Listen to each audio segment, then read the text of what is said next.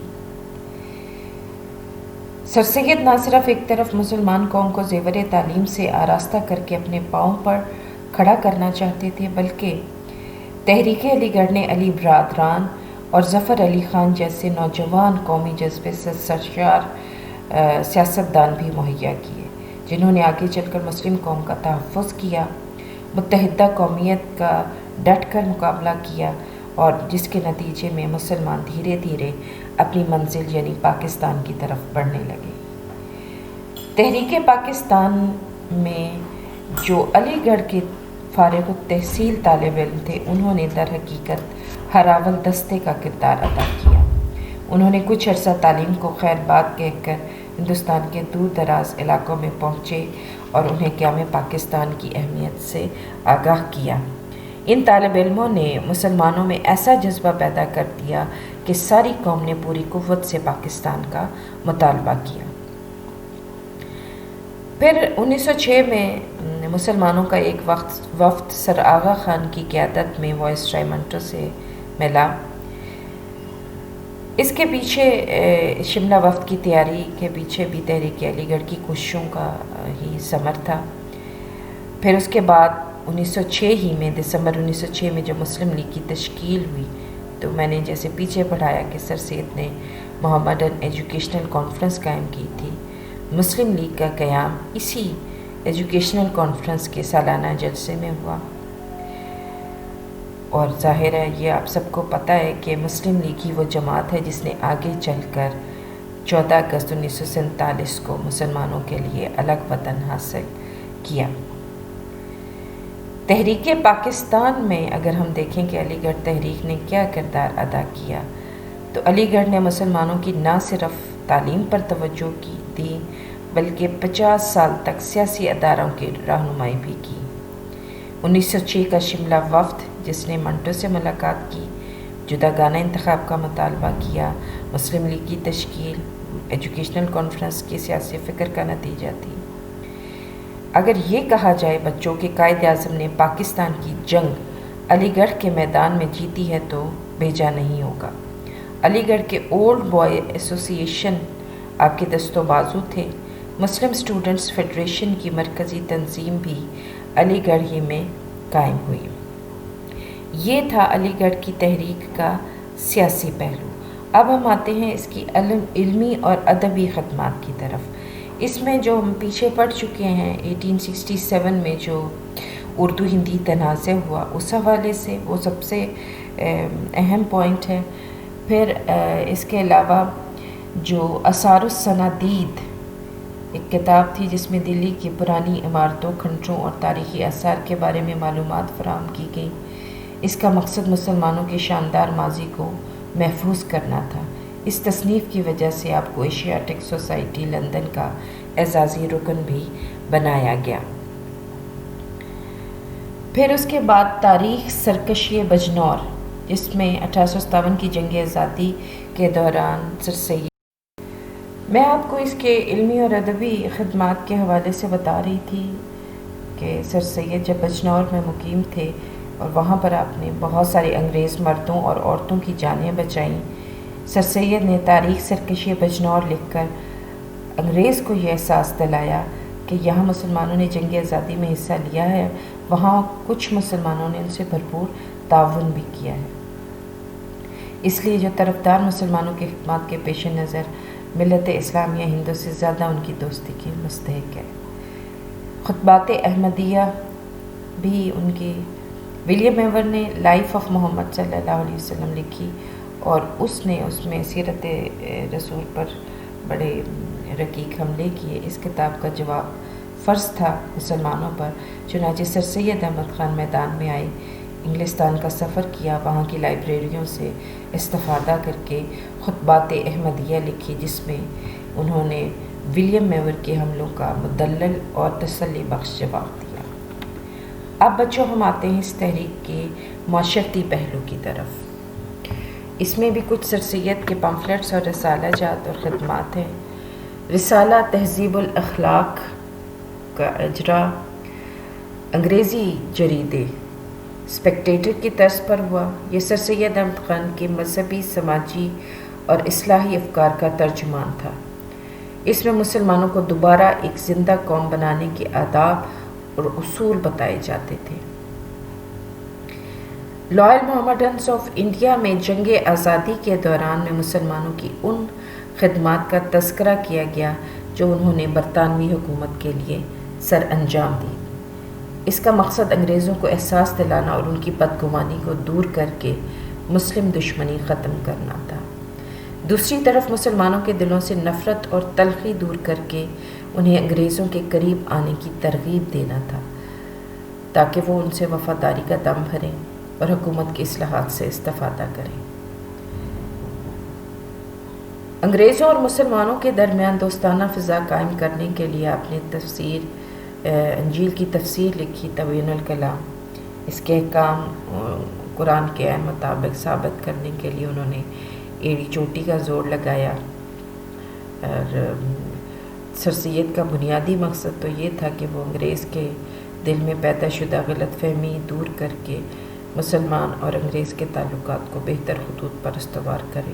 اس کے علاوہ انہوں نے احکام توم اہل کتاب رسالہ لکھا، جس میں انہوں نے کہا کہ اہل کتاب کے ساتھ کھانا حلال اور جائز ہے۔ اس کا مقصد مسلمانوں کے دلوں سے نفرت دور کرنا جو عیسائیوں کے متعلق تھی، اسے ان دونوں قوموں کو ایک دوسرے کے قریب لانا، تاکہ انگریز مسلمانوں کو دوست پا کر یہ کہہ اٹھیں کہ مسلمان ہندوؤں سے زیادہ ان کے نوازشات کے مستحق ہیں۔ پھر جدید طرز معاشرت کی ترویج کے لیے بھی انہوں نے کوشش کی۔ تحریک علی گڑھ نے مسلمانوں کو رہنے سہنے کے نئے انداز سکھائے، یورپین لباس، جدید طرز کے مکانات، کھانے میں چھری کانٹے کا استعمال کا رواج ہوا، اور مشرق اور مغرب کی تہذیب کے ملاپ سے جدید طرز معاشرت کی ترویج ہوئی۔ اب آتے ہیں ہم اس تحریک کے مذہبی پہلو کی طرف۔ بچوں یہاں پر ایک پوائنٹ آپ کے لیے سمجھنا بڑا ضروری ہے کہ مسلمانوں نے من حیث القوم سر سید کی تعلیمی اور سیاسی خدمات کو تو بہت سراہا، لیکن ان کے مذہبی جو خدمات تھی اس حوالے سے سر سید کو عام طور پر رشنلسٹ یا معتزلی کہا جاتا ہے، جنہوں نے اسلام کے عقائد کی عقلی توجیہ پیش کرنے کی کوشش کی جو کہ سراسر اسلام کے عقائد کے منافی ہے۔ اب آتے ہیں ہم تھوڑا سا ان کا جائزہ لیتے ہیں مذہبی خدمات کا یا مذہبی پہلو کا۔ اس میں خطبات احمدیہ ہے۔ سر سید پر مذہبی معاملات میں آزاد خیال ہونے کا الزام لگایا جاتا ہے، جو ایک طرح سے صحیح بھی ہے۔ تاہم اگر ان کا بیک گراؤنڈ دیکھا جائے تو وہ ایک مسلمان گھرانہ جو روایتی مسلمان گھرانہ ہے اس میں پیدا ہوئے۔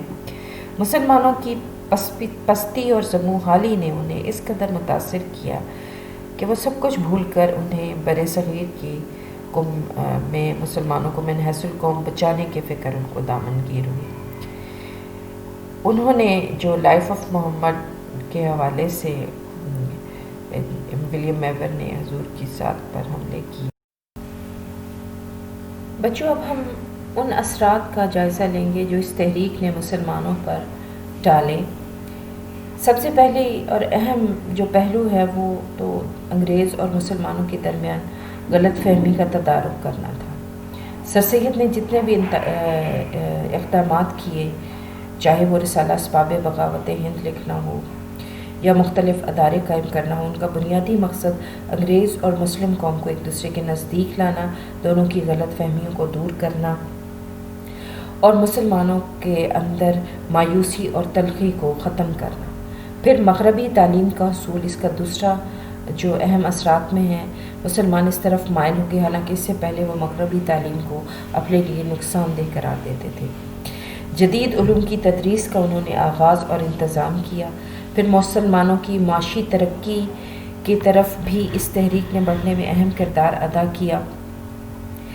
انگریز جنہوں نے مسلمانوں کے لیے ملازمت کے دروازے بند کر دیے تھے، سر سید کی کوششوں سے مسلمانوں کے لیے باقاعدہ طور پر ان کے ملازمتوں میں کوٹہ مقرر کیا گیا اور قدر بہتری مسلمانوں کی معاشی حالت میں آئی۔ پھر اس تحریک نے مسلمانوں کو سیاسی قیادت بھی فراہم کی۔ علی برادران اور ظفر علی خان جیسے رہنما جنہوں نے آگے چل کر انگریزی اقتدار کی بنیادیں ہلا کر رکھ دیں۔ پھر مسلم لیگ کی تشکیل، اسی کے سیاسی پلیٹ فارم سے الگ وطن کا مطالبہ کیا گیا۔ یہ تحریک تقریباً 50 سال تک مسلمانوں کے تعلیمی اداروں اور سیاسی اداروں کی رہنمائی کرتی رہی، اور اسی رہنمائی سے جداگانہ قومیت کا احساس پیدا ہوا اور آخر اس دو قومی نظریے کے بل بوتے پر الگ وطن کا حصول ممکن ہوا۔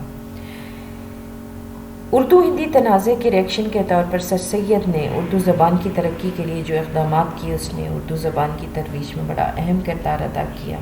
اس سلسلے میں سائنٹیفک سوسائٹی اور علی گڑھ انسٹیٹیوٹ گزٹ خاص طور پر اہم ہیں۔ ان کی جو تصانیف علمی اور ادبی خدمات کے علاوہ اردو زبان کی ترقی کے لیے بھی انہوں نے اہم کردار ادا کیا۔ سر سید نے بڑی سادہ اور عام فہم زبان استعمال کی، جس کی وجہ سے آپ کا شمار جدید اردو نثر کے بانیوں میں ہوتا ہے۔ جب کانگریس نے ایسے مطالبات کیے جو مسلم مفادات کے منافی تھے، جیسے پارلیمانی جمہوریت کا نفاذ اور سرکاری ملازمتوں کے حصول کے لیے مقابلے کے امتحانات کا انعقاد، تو سر سید نے ان دونوں مطالبات کو مسلمانوں کے لیے ضرر رساں قرار دیا، مغربی جمہوری نظام کو برصغیر جیسے ملک کے لیے ناقابل عمل قرار دیا اور مسلمانوں کے لیے جداگانہ انتخاب اور ملازمتوں میں کوٹہ مقرر کرنے کا مطالبہ کیا، اور یہی دو مطالبے ہندوستان میں مسلمانوں کے مفادات کے تحفظ کی بنیاد بنے۔ مسلم اتحاد کو فروغ حاصل ہوا۔ علی گڑھ کے جیسے ادارے میں تمام ہندوستان سے مسلمان تعلیم حاصل کرنے آتے تھے، جس سے ان میں قوت، یگانگت اور اتحاد اور یکجہتی پیدا ہوئی۔